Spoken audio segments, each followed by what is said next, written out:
Hello and hello. Welcome back to the Undisputed Champ YouTube boxing channel. And we're here to talk about the AJ versus Pulev post-fight video. So, we're back on the wagon, guys. We're back on the wagon. We're back in a good way, though. We called AJ late stoppage, 8th round onwards. When did AJ get rid of Pulev? The 9th round. And it sort of went the way I was expecting it to go. Pulev, wily old veteran. And I kind of thought that AJ would try and steamroll him at some point early in the fight. And AJ did that in the 3rd round. He caught Pulev with a huge punch. I think it was another uppercut. AJ loves the uppercut, by the way. That is his Sunday best punch. And he floored Pulev 3 times in the 3rd round. But Pulev used all his tactics, used all his experience. He's a wily veteran, as I love to say. And he found a way to get through that round. And I respect Pulev for that. Pulev, he showed that he's still a hard man. He may not have the skills of these new top age heavyweights. He may be old. He was 39 coming into this fight. He may have gone through, had the miles on the clock and gone through the hard, tough battles, but he wasn't here to roll over, and he found a way through that 3rd round. So big respect to Pulev. And after that, AJ, the one big criticism I have of him, his stamina issue showed up. He had to take the 4th round up. He had to take the 5th round up. And it was only really till the 7th round he got going again. Luckily for him, Pulev didn't really have much to offer. Like I said, Pulev is a spoiler. He tried to work behind his jab, and that was it. He threw some right hands, too predictable, too telegraphed. AJ slipped them, moved out the way, rode them. And yeah, Pulev didn't offer anything else. It literally did go the way I called it. He tried to spoil. He tried to kind of ruin the fight, but AJ said nope, not today. Got behind his jab. I wish he'd have double jabbed more, because I think that would have given him the openings earlier if he had double jabbed, triple jabbed his way in. He's obviously still being a bit wary of Pulev, but I think it was there. The double jab was there all the time, and the couple of jabs that AJ did throw out were landing flush. So if he could have just doubled that up, he would have been straight in with the right hand. But he did what he needed to do. He got to the 9th round, and he threw what I can only describe as a quadruple uppercut, and then eventually Pulev was flooring to the floor, battered and bruised, got up, and then a clean right hand to finish the fight. And yeah, it was a really nice knockout. I knew he would be looking for the highlight reel knockout, because he wants to set up that Fury fight with a highlight reel, and that's exactly what he did. Post-fight, when he was asked about the Fury fight, I wanted to see a little bit more eagerness for the fight. I wanted to hear him call him out by name, but hopefully Eddie and Frank can get behind the scenes and make that thing happen, because that's the fight we want to see next. We want it for all the belts. We don't want to hear WBO making up. We hate politics on this channel. We hate boxing politics. We just want to see fights, and just make it happen, guys.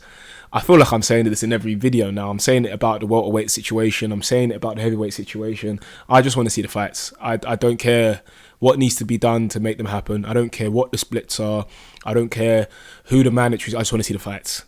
And please, I'm begging you to, I'm begging the promoters, let's get this fight made.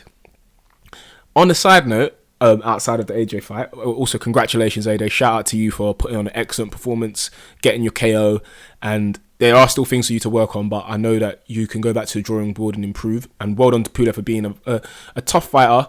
I think that's it for you at the top level.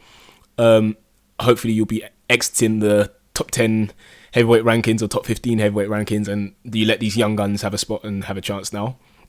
But yeah, on a side note, Floyd Mayweather was at the fight, and I saw a lot of stuff online, some good jokes, like Floyd Mayweather has come out of nowhere. Has he quarantined for 14 days? That was killing me. And then also, he took a picture of AJ holding 2 of AJ's belts. He looked kind of like a fanboy. Floyd is not new to belts. The guy has held belts his whole career. He's been the #1 pound for pound guy for years on end. He's been a pretty much certified boxing individual. Some people say he's a top 10 all-time great. The way he was holding AJ's belts in the dressing room, he just looked like a fanboy to me. I don't know if it's just me. I don't know if anyone else sort of had that feeling, but he looked like a fanboy. But anyways, that's just a little sidebar. Going forward, I want to see, as I said, the Fury fight next. And I also want to see the contenders. So I know Bacoli and Kuzman fought, good fight. I want to see the contenders start to knock each other off. White's doing it with Povetkin. Bacoli and Kuzman did. I hope Michael Hunter can get into the mix again. I want to see all these contenders knock each other. So when a mandatory does come, because I know Usyk's a mandatory, it's a worthy mandatory that's put in the work. But anyway, that's just me with my little bugbears about the heavyweight division.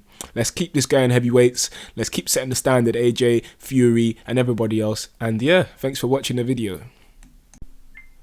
Just to add, guys, as a little PS to the end of the video, all these people that are coming out saying they're not impressed with AJ's performance and they thought Pulev did well. I can understand that you may not be 100% impressed, but he still got the stoppage and he still floored the guy 4 to 5 times. And then on top of that, what did Pulev do? Pulev didn't do anything in the fight. He just threw out his jab, which we all knew was a good jab. He didn't land it that much. And then he threw out some right hands that didn't land. Like, what are people seeing that I'm not seeing? I'm not saying pump up AJ too much or do this and do that. But let's be fair. The only other person to beat Pulev is Vladimir Klitschko, which some people are saying is an ATG heavyweight. And then AJ's beaten him with a pretty much good performance and also stopped him. Like, come on, guys. Let's just be fair here.